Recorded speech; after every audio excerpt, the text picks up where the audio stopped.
Hello everyone, this is Anand sir from एडीज real classes. आप सभी का वेलकम है हमारे इस चैनल पे। हम लोग आज आर्टिकल पढ़ने जा रहे हैं, तो चलिए देखते हैं आर्टिकल क्या होता है। तो सिंपली हम लोग ए, एन और द, इसे हम लोग आर्टिकल कहते हैं। एक्चुअली ये डेमोन्स्ट्रेटिव एडजेक्टिव भी इन्हें हम लोग कह सकते हैं, ठीक है। अगर आपने एडजेक्टिव के टाइप्स पढ़े होंगे तो उसमें डेमोन्स्ट्रेटिव एडजेक्टिव आता है, तो उसे हम लोग डेमोन्स्ट्रेटिव एडजेक्टिव भी इसे कह सकते हैं, ठीक है। तो सिंपली आर्टिकल इन्हें ही कहा जाता है। आर्टिकल का उपयोग जो होता है वो ए और एन खास करके नाउन के पहले ही होता है जो काउंटेबल है, और द का प्रयोग काउंटेबल अनकाउंटेबल दोनों के साथ ही होता है, ठीक है। हम बताएंगे कि ए और एन कौन सा आर्टिकल है, द कौन सा आर्टिकल है। तो चलिए आते हैं टॉपिक पे। ए और एन, ठीक है। ए और एन आपका जो है ये इनडेफिनिट आर्टिकल है। क्या है? Indefinite article.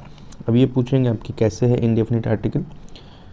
तो जैसे देखिए एक एग्जांपल के थ्रू मैं समझाता हूँ कि अ डॉक्टर, यहाँ पे ए डॉक्टर हुआ। ए डॉक्टर कहने से क्या पता चलता है कि कोई एक डॉक्टर किसी पर्टिकुलर को तो नहीं बोला कि हाँ यही डॉक्टर या यह डॉक्टर है ना जी, यानी ए डॉक्टर यानी कोई डॉक्टर। तो इसलिए इसे हम लोग इनडेफिनिट आर्टिकल बोलते हैं, ठीक है। आगे देखते हैं कि द कौन सा आर्टिकल है। तो द को हम लोग दो प्रकार से प्रोनाउंस करते हैं, एक तो द और दूसरा दी। हम बताएंगे कहाँ कहाँ द और दी बोलते हैं।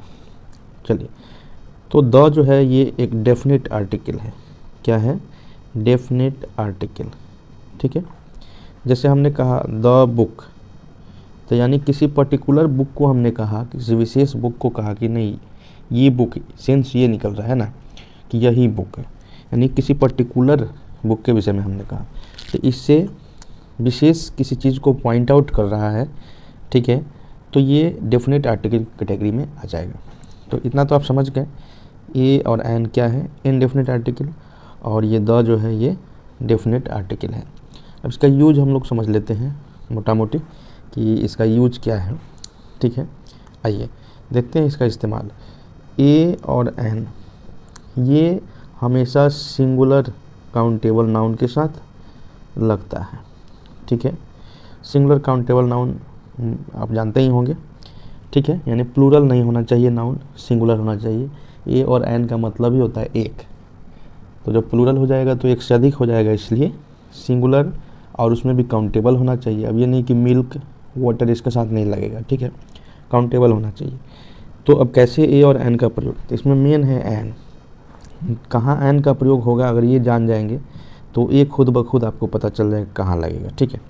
सिंपल सी बात है कि एन का प्रयोग कहाँ करते हैं। तो आपने बचपन में LKG UKG नर्सरी, ये सॉरी नर्सरी नहीं, क्लास 1 2 में आपने पढ़ा होगा कि वॉवेल लेटर्स के साथ शुरू होने वाले वर्ड के पहले एन का प्रयोग करते हैं।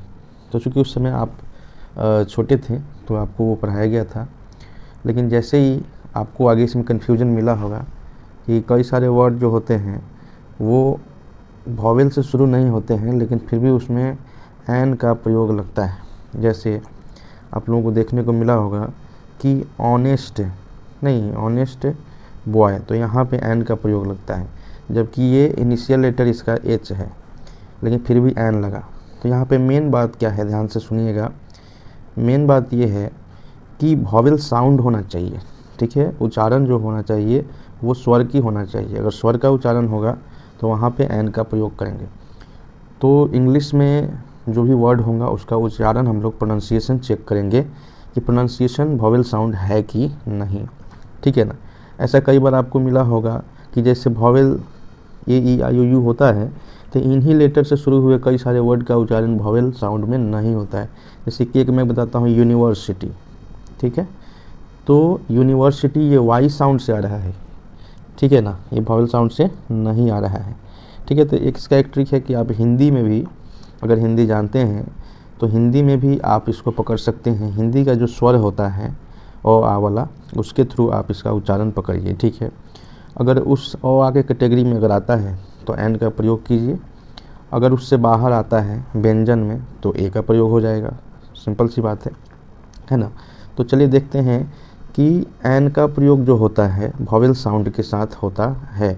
जैसे मान लीजिए एस, तो ये एस जो है अ साउंड आ रहा है ना जी, तो ये वॉवेल साउंड आ रहा है तो एन एस हो जाएगा, ठीक है।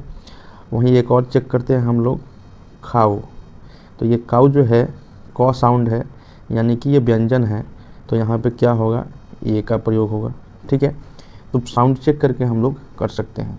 तो इसलिए ये कन्फ्यूजन में नहीं पड़ना है कि वॉवेल से शुरू होने वाले वर्ड्स में लगा देंगे, नहीं तो फिर आप यूनिवर्सिटी में भी लगा दीजिएगा कि नहीं लगा दीजिएगा, तो ये फिर गलत हो जाएगा। इसके साथ क्या होगा, ए यूनिवर्सिटी होगा ना, क्योंकि ये वाई साउंड आ रहा है, आपका वॉवेल साउंड नहीं है, यानी कॉन्सोनेंट के साथ ए का प्रयोग होता है, कॉन्सोनेंट साउंड के साथ, व्यंजन स्वर के साथ, व्यंजन साउंड के साथ, और स्वर साउंड यानी कि वॉवेल साउंड के साथ एन का प्रयोग होता है। क्लियर है। आते हैं द पर। द का किसके साथ प्रयोग हम लोग करेंगे, ठीक है ना। तो द तो एक डेफिनेट आर्टिकल है, तो इसका प्रयोग हम लोग सिंगुलर काउंटेबल नाउन के साथ तो हम लोग करेंगे ही, साथ ही प्लूरल काउंटेबल नाउन के साथ भी हम लोग करेंगे, और उसके अलावा अनकाउंटेबल नाउन के साथ भी हम लोग करेंगे इसका प्रयोग, ठीक है। नहीं, सिंगुलर, प्लूरल या अनकाउंटेबल कुछ भी हो उसके साथ हम लोग करेंगे।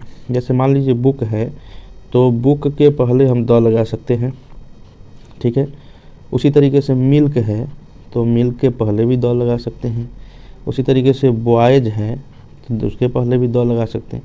तो प्लूरल होगा तब भी लगेगा, आपका अनकाउंटेबल होगा तब भी लगेगा, काउंटेबल होगा तब भी लगेगा, सिंगुलर हो प्लूरल हो नो मैटर।